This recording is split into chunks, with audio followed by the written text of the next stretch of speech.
What is up, y'all? Kevin Kuhn here from Athlete Factors. This is the Athlete Factors podcast. My guest today is strength and conditioning coach Missy Mitchell-McBeth. How are you today? I'm doing good. Thanks for having me.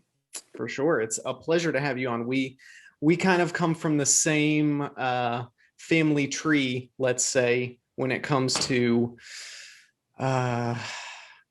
strength and conditioning master's degree program, probably some of the same mentors. So even though we haven't met in person, like I've heard a lot about you. I think you were finishing up your master's degree right when I was starting. So your name came up quite a bit. So it's an honor to have you on. I've heard amazing things about you and can't wait to pick your brain a little bit. So if you will, please tell us a little bit about your background, both, or not both, but athletically, academically, professionally, and list for us, if you will, kind of what your current responsibilities are, or your current job titles, let's say. Okay, so do you want me to start background first and then it's up to you. Current stuff, or you don't care? Okay, so I'm a chronological order person. So nice. I grew up as a very mediocre volleyball player, and that kind of led me down the path of wanting to be a volleyball coach and teach kids things that maybe I didn't know that I thought would have made me more successful. And so I actually went to UT Permian Basin, played college volleyball there, got my degree to teach biology. I did that for 4 years at Copperas Cove High School and coached volleyball, powerlifting, and track. It wasn't probably more than a couple months in that I got put in charge of our weight room there. And I just realized that that was where my career was headed. So I got with a mentor named Reb Brock, who's currently the head strength coach at Del Valle ISD down in the Austin area. He kind of taught me everything I knew. One day I just sat down and applied for the master's degree program there at Baylor. So got my master's in strength and conditioning. As the last part of that, I interned at TCU in their strength and conditioning department under Zach Dakent, which led to a full-time job. I was there for 7 years. And then towards the end, I was contacted about the position that I currently hold, which is at Byron Nelson High School in Trophy Club, Texas. And I'm the head strength coach there. So I kind of have a cool gig. I don't have to teach any classes. I'm just the strength coach and I work with all of our athletes. Outside of that, I am the Region 2 director for the NHSSCA, so the National High School Strength and Conditioning Coaches Association. So I manage a 4-state area. So basically I'm the person that just forwards information along to the state directors in Texas, Oklahoma, Louisiana, and Arkansas. But they're kind of my hands in the organization. And I'm really fortunate to work with great people on that. And then side hustle wise, I own a business called Safe Iron LLC, which is directed at coaching, education, and consulting. Awesome. Very cool. So long story short, you've got a really full plate. Yes. And as I didn't mention personally, I'm also married to the head baseball coach at Ponder High School. And then we have 2 fur children, one of which is sitting right here listening, making sure I don't say anything dumb. Nice. That's awesome.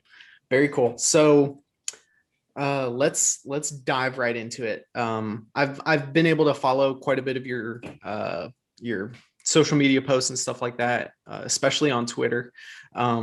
I do have to say that it seems like almost every time I scroll past something that you've tweeted, you like almost always get a Mike Boyle like or retweet. And I'm like, oh my goodness, this is amazing. So that's pretty cool.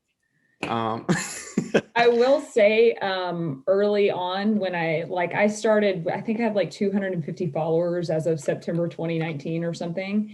And I want to say he was like somewhere in my 500th follower. And I was just like, oh my gosh, I'm not worthy.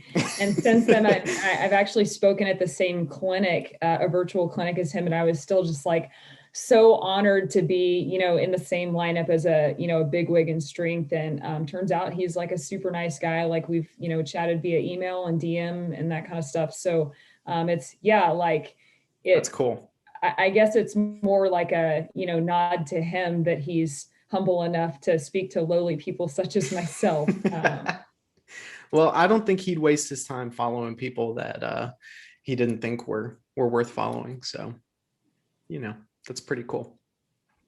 So if you will, tell us a little bit about your general strength and conditioning coaching philosophy. And for most people, like there's portions of their philosophy that probably stay the same almost their entire career. And then there's aspects that, as the science progresses or as we gain more experience, things change. So with everything that's happened within the past year since COVID, has your coaching philosophy shifted at all? So I'll just go through kind of my philosophy. I've actually, it used to be like 4 main bullet points, and I've kind of consolidated it down to 3. So number 1, as the name of my business would imply, is safety. So we're going to use age-appropriate progressions in our weight room. The emphasis in the room is always going to be technical proficiency versus load, which is just a strength and conditioning term for process over outcome. And then we're also going to modify based on individual needs, whether it's, movement deficiencies, whether it's needs of sport, whether it's just a learning style. Sometimes we have to cater to those different things in order to keep the safest environment. The next one is culture. That tends to be a very overused term in sports that I think people define very poorly often. But to me, culture, our weight room culture, what I want it to look like is an environment that has continual improvement. We want to focus, we want to be attentive to detail, and we want to take pride in how we execute things. I'm also really big and kind of piloting a program right now where we are creating leadership opportunities with kids coaching each other. So I've always had kids coach each other, but now we're starting to apply like a stat to it of, how many coaching efforts did we have per session? And I'm spending a lot of my time going around and saying like, hey, what can your partner do better?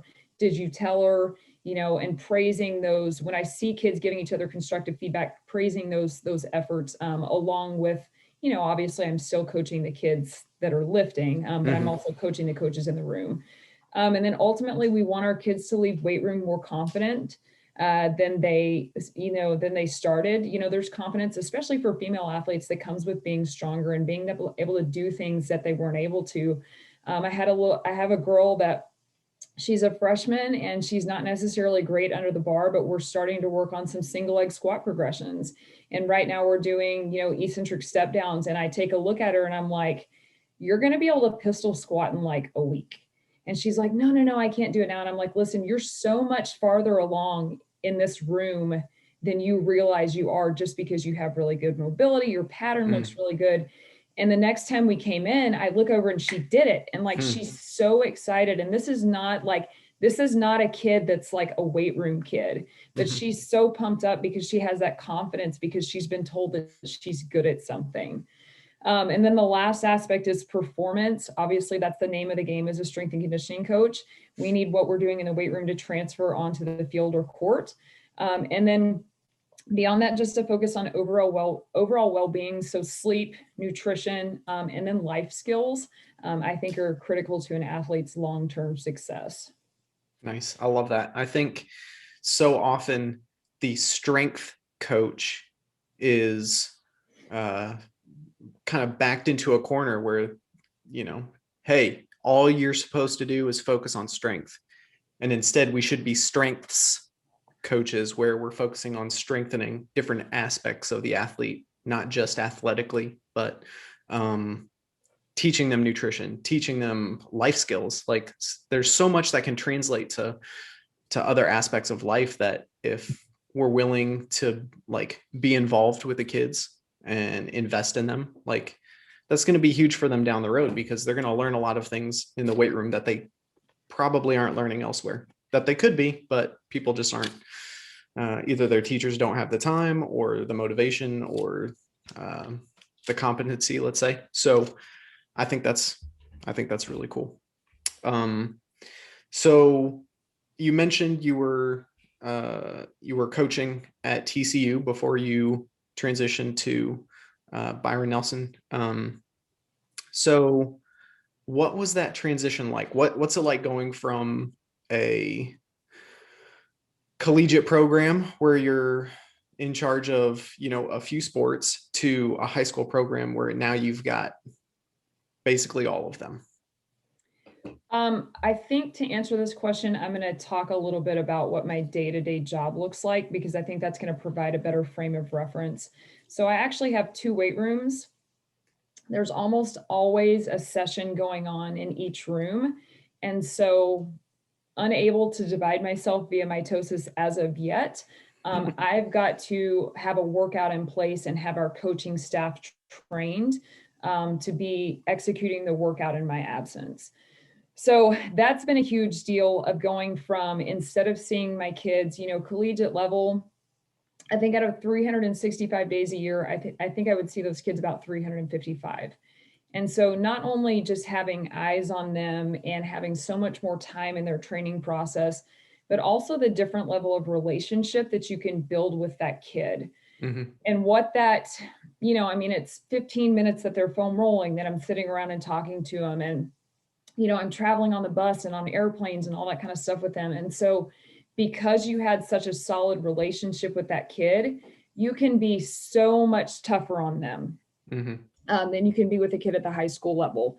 And then also kind of tying in with that, it's a business at the college level, and there's a different level of motivation. That kid is being, given a scholarship to play, and it's competitive. And, not to say that it's not competitive at the high school level, but there's just, again, a different motivation level of kids. At the high school level, like you said, I train tons of teams. I train large groups of athletes. I may only see a given kid once a week. And so my process has to be much more efficient because I'm not always there to install it. The good news is that I don't have quite as much input from the proverbial peanut gallery. At the collegiate level, you get, even though you are the expert, often you have many unqualified voices telling you how to do your job. And often those voices are telling you largely inaccurate information. At the high school level, I don't deal with any of that. It's, when we go in the weight room, like, this is how we're doing things, and the coaches, and it's really not a dictatorship necessarily, but the coaches are very open to, when I came in, I had to effectively change the program culture and philosophy. And the coaches were very open to that. And they might ask questions about why we're doing something, but I never get questioned. And so it's just been very, I guess, empowering to have that autonomy, and to have everybody on the same page of, we want what's best for the athlete. And often that means staying in our respective lanes and doing our job to the fullest. And then, merging that training process into something that best benefits the kids. Nice. That's awesome. Yeah, the one thing that I love about having my own business is, I don't really have that peanut gallery sort of situation, but at the same time, that means if I want a critique, or if I want to make sure that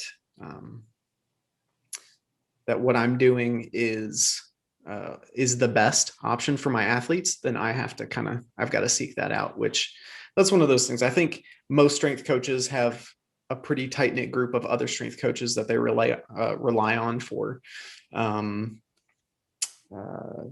just to bounce ideas off, mentorship, things like that. But that's one of those things that I'm sure was probably pretty annoying at the collegiate level. Just everybody trying to tell you how to do your job. Like, hey, I'm here for a reason. Like, I will just say that, yes, in fact, it was annoying, and just leave it at that. Awesome. Sweet. Alrighty. So can you tell us a little bit more about your role with the NHSSCA? Got all the letters right, I think. Good job. It took me a solid couple months to get that one down as well. And you nailed it on the first try. So you're smarter than I am, apparently. I've got it written down right in front of me. I was staring at it the whole time. So I am, like I said, Southwest Regional Director. So basically what that means is Texas, Oklahoma, Louisiana, and Arkansas. This is my first year in the position. I took over in October. And so largely it's been a scramble to figure out what's been done in the past. I took over for Coach Doug Bull, that is located down in Corpus Christi, fantastic strength coach, does a ton for our profession. He just, was wanting to move a little bit more into the athletic director realm of things. And so didn't have time. So I was fortunate enough to be, Coach Schofield contacted me about running for office. Effectively, it's a voting process. But anyway, so basically what we're trying to do is we're trying to get more continuing education opportunities in our respective states. So like I have May the 8th, I have a region, I think we're region 2 clinic. And I'm planning to host that at Byron Nelson, COVID permitting. But we've got a great lineup of speakers there. I've got Dr. Pat Ivey is going to speak.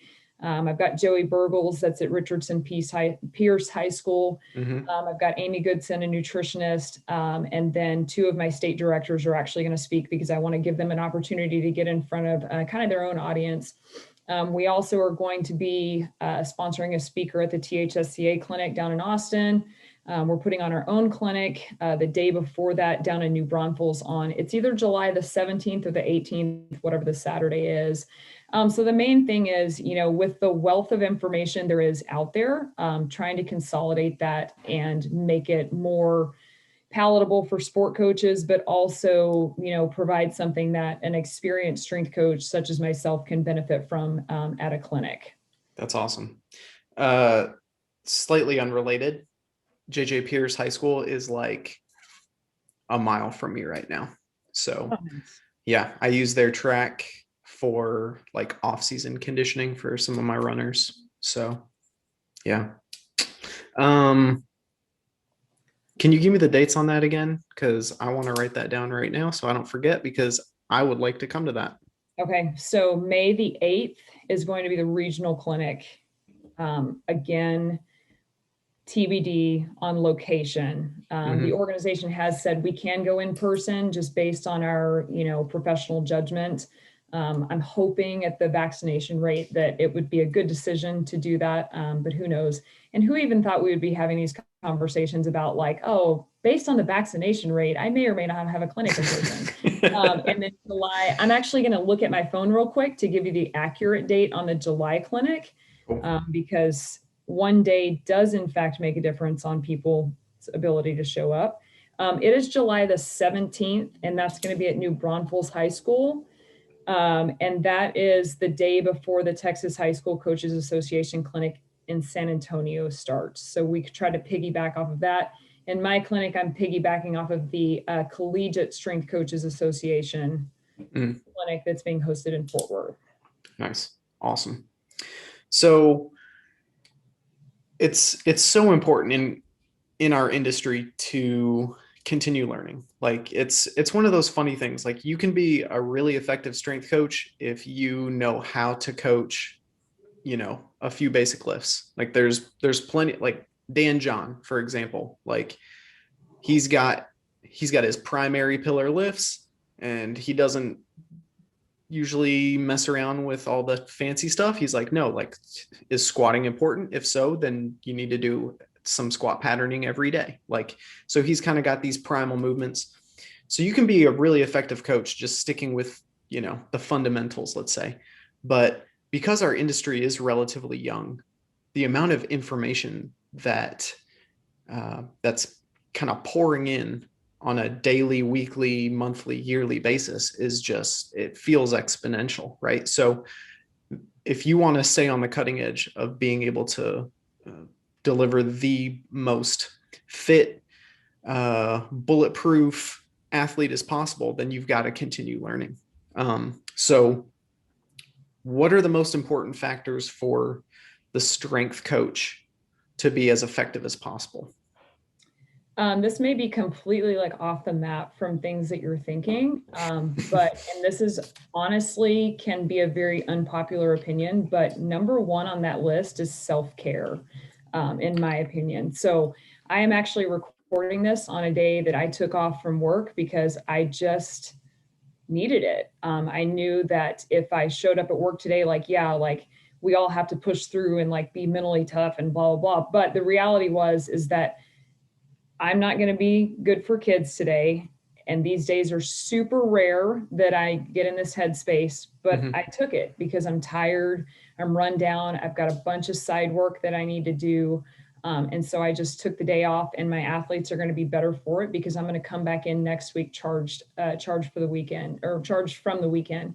And then, with that, just taking care of our own house as far as, we want to preach nutrition, and then we want to skip meals because we don't have time because we're out on the floor. Mm-hmm. So finding ways to, not just take that time for ourselves, but just care for ourselves, our own personal health on a daily, weekly, monthly basis.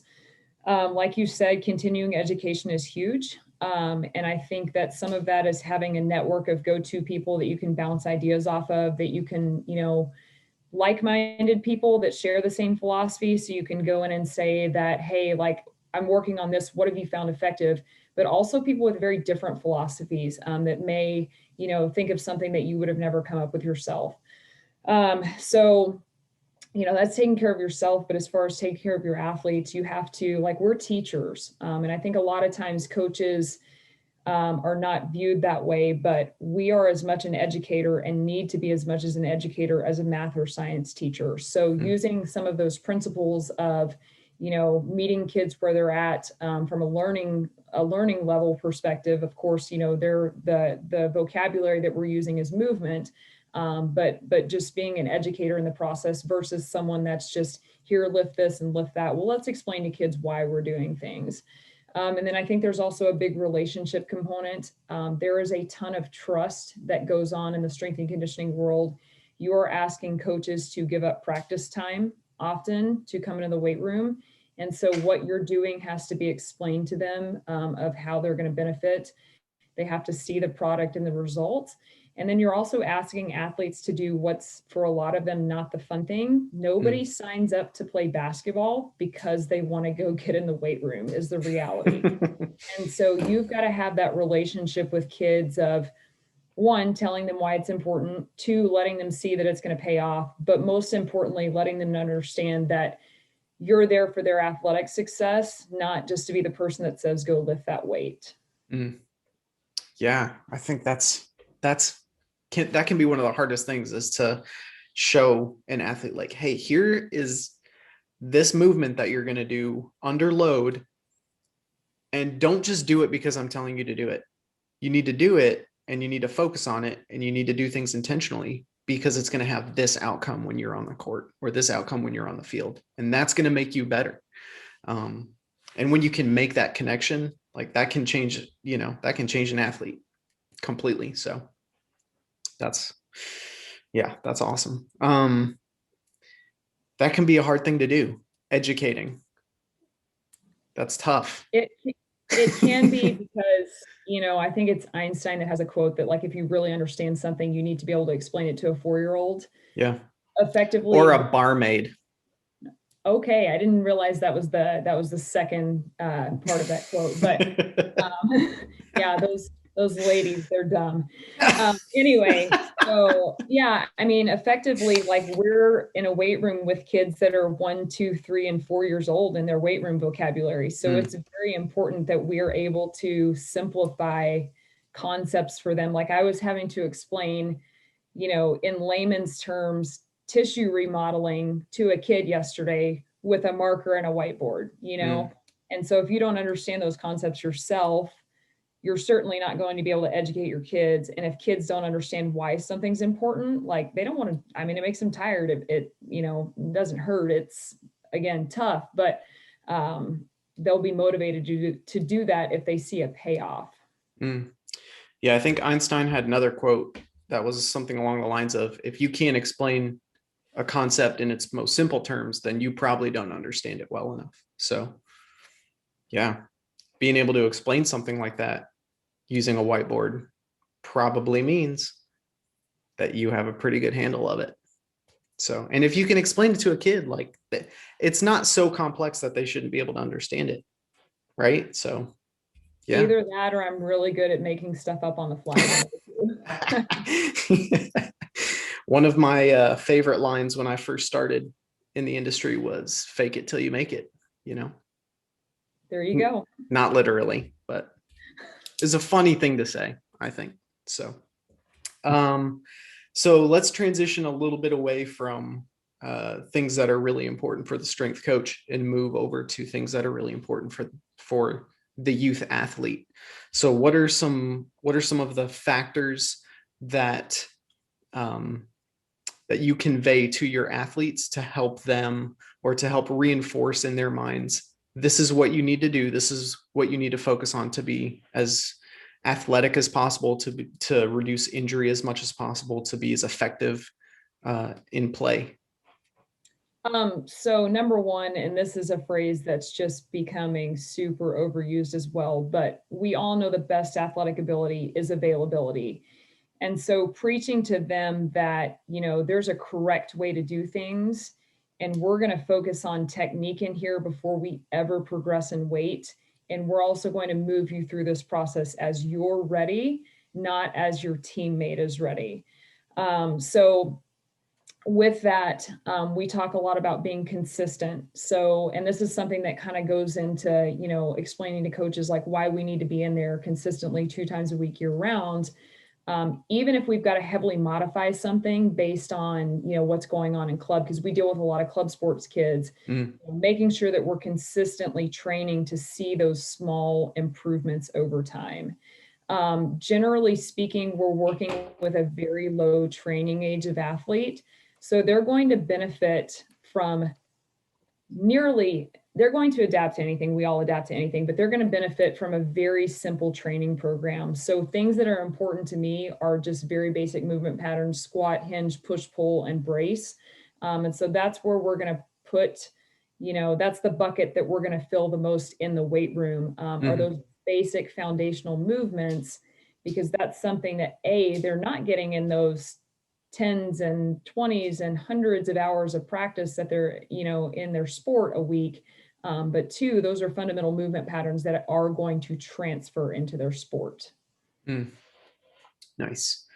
Yeah, you can't get away from those.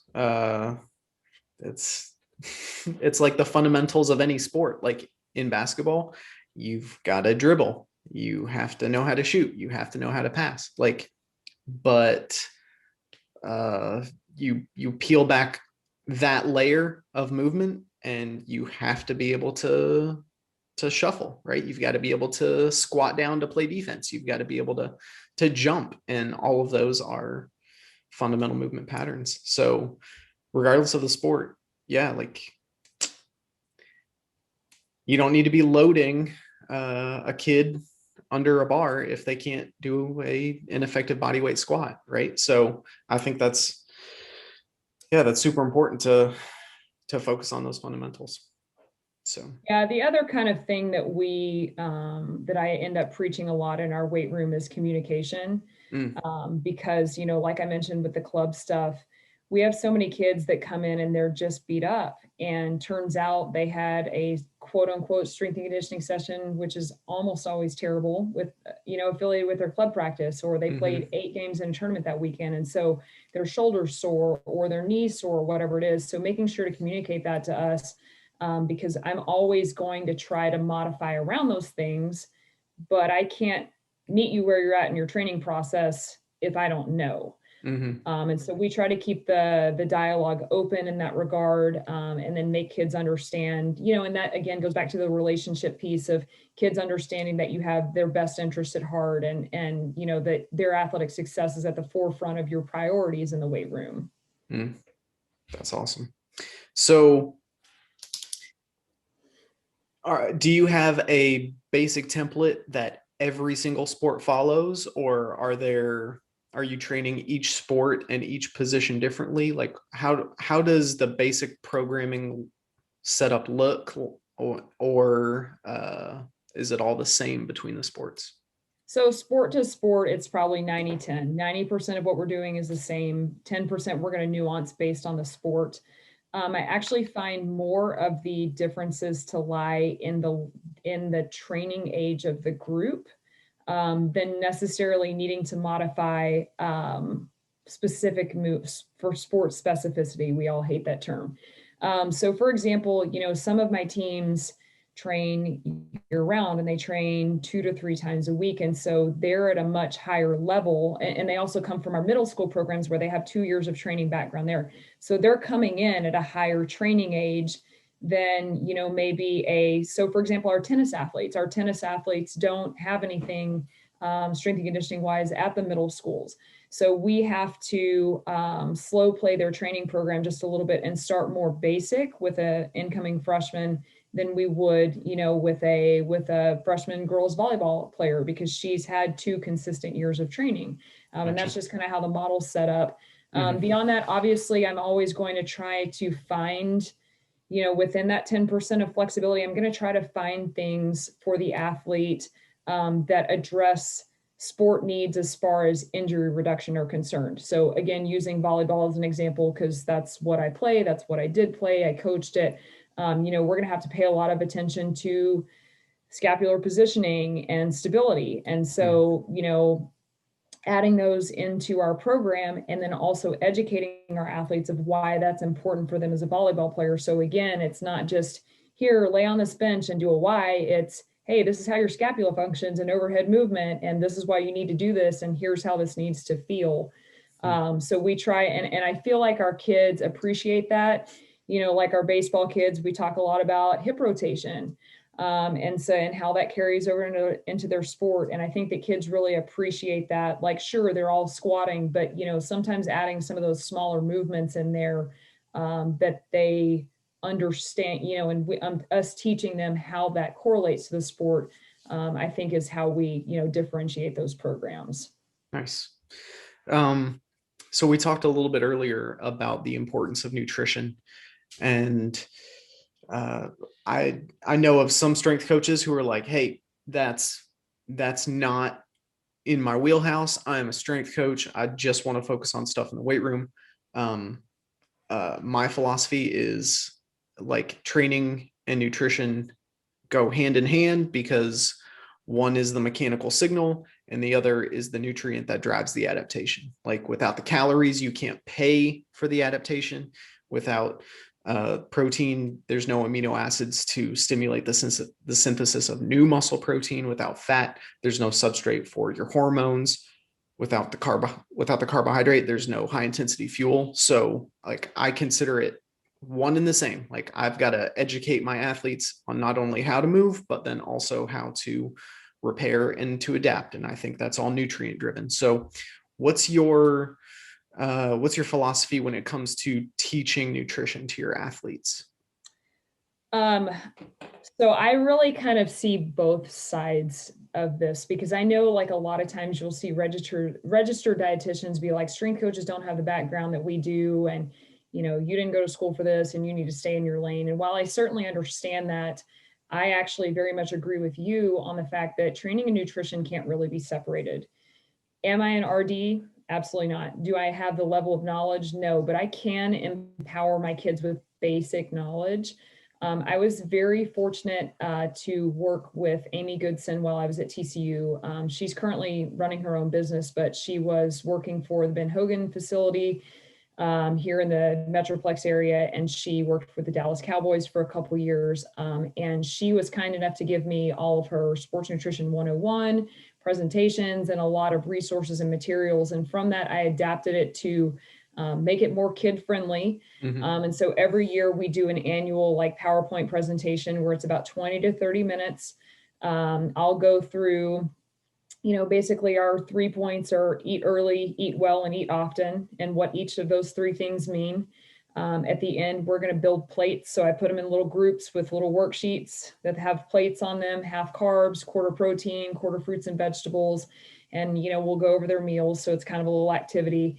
And then we're just touching base on nutrition. I find the best time to do it is when they're receptive to it. So if it's going to be 105 in August, that's when I'm going to be, that's the week I'm talking heavily about hydration, not just because it's relevant physically, but because they're primed to receive that information. Or if they have a big game coming up, I'm talking to them about, listen, like your pregame meal is important, but what's way more important is what you're doing the day before to fuel your body. So making sure that, again, back to our consistency point, we're fueling our body consistently, not just trying to make it one healthy meal before we go into before we go into a competition.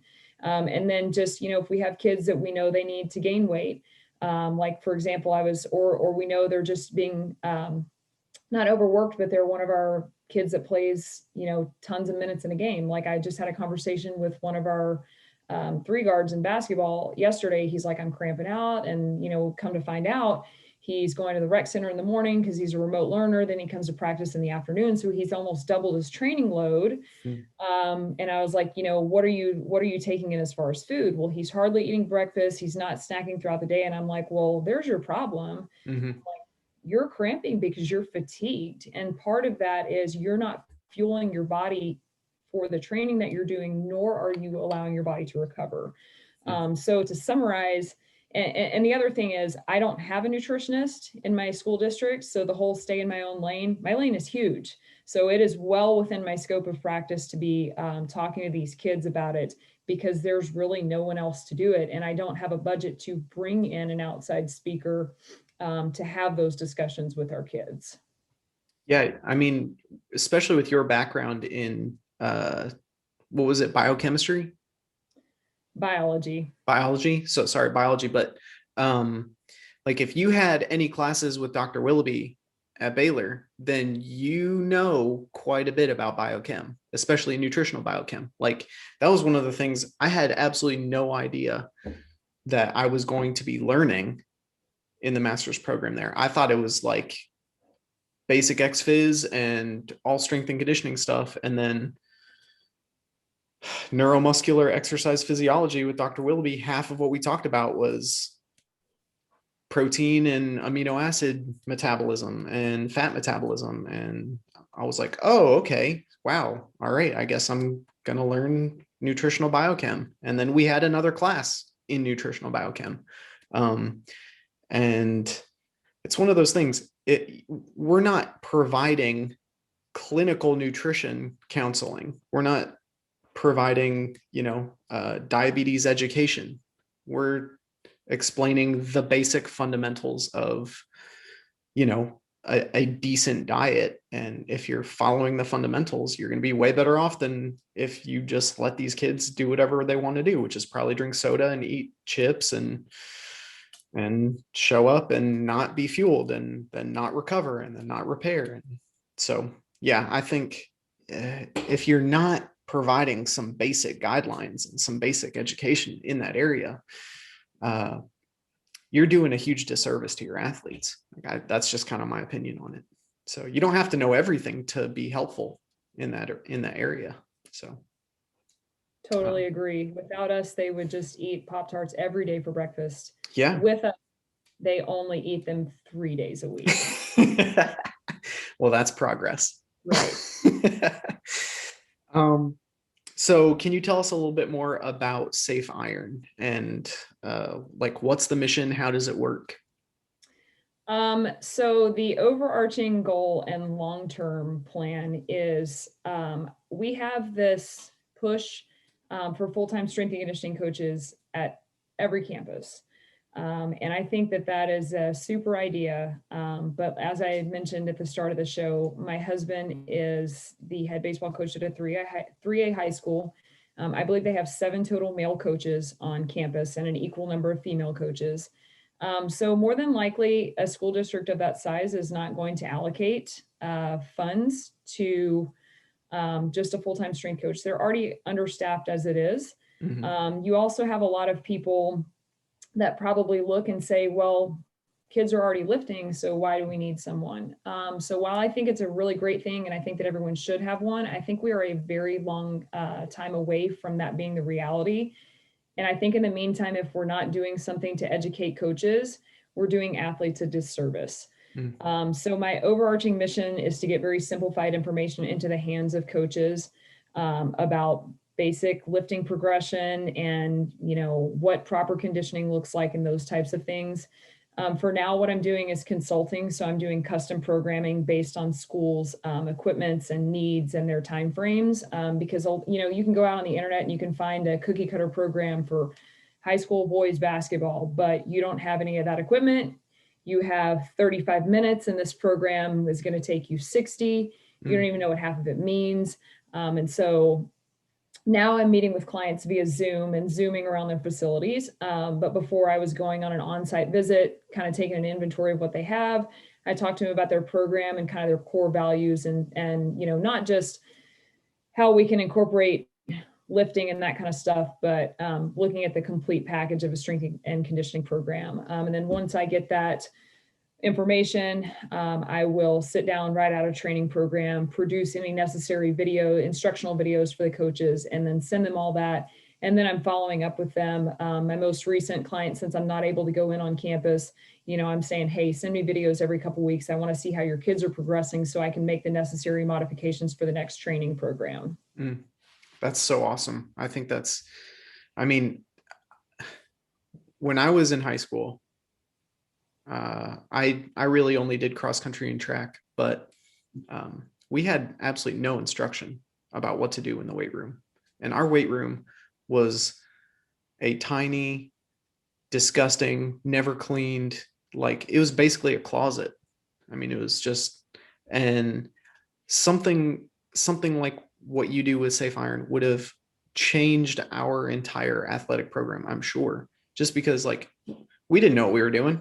And like, even if the football coach knew what he was doing, he wasn't training us for cross country. He wasn't training us for, for track. So it's one of those things, like I don't think there's a school that doesn't have a weight room. Like everybody's got a weight room. Everybody's got weights. Everybody's got something, but how to maximize the equipment that you have, how to use it safely, how to develop a well-rounded program. Like those are all questions that in not most places, in a lot of places, those questions just don't get answered. So when I first learned about Safe Iron, I was like, man, this reminds me of a conversation that I had with another person in our program, Mandy Para. And she and I went kind of back and forth one day. We're like, hey, we should start a business where we go around to schools and we show them how to like make their weight rooms more efficient and like teach them this stuff. And I was like, oh, that's a great idea. You had already done it. So beat us to it. And actually you're doing it. So we just talked about it, so I think that's pretty cool. So thank you so much for taking the time to do this. I've really enjoyed it. For anyone out there who wants to reach out to you for questions, or who wants to follow you on social media, or who wants to hire you to do a little consulting work for them, what's the best way to do that? Okay, so I have done something that I've never done before on a podcast, and that is I've written my Twitter handle down so that I can say it correctly. Nice. I'm always like, oh, let me grab my phone, and then I can't find it, and then I just sound like an idiot. So, okay, but it's hard. So it's at Miss E, but not a Y and E, because I thought that was cute. Mitchell with ones instead of L's. So it's at MISSE MITCHE 11. So you might just include that in the show notes. I usually do. Okay. And then email wise, safeirontraining@gmail.com. And my website is safeirontraining.com. Awesome. Well, I'll include all of that in the show description. So if you're watching this right now, just click down on the more tab and boom, should all be right there. If you're listening, same thing. It's all in the show description. So Coach Missy, this has been extremely, extremely awesome. Like I said, I've really enjoyed it. Thank you for taking the time to do this. I really appreciate it. I know everybody watching and listening has learned a lot from you, and I look forward to having you on again in the future. Awesome. I'm honored that you asked me to come on. Awesome. Well, thank you again so much. And for everybody out there watching and listening, thank you so much, and stay tuned for next week's episode. Adios.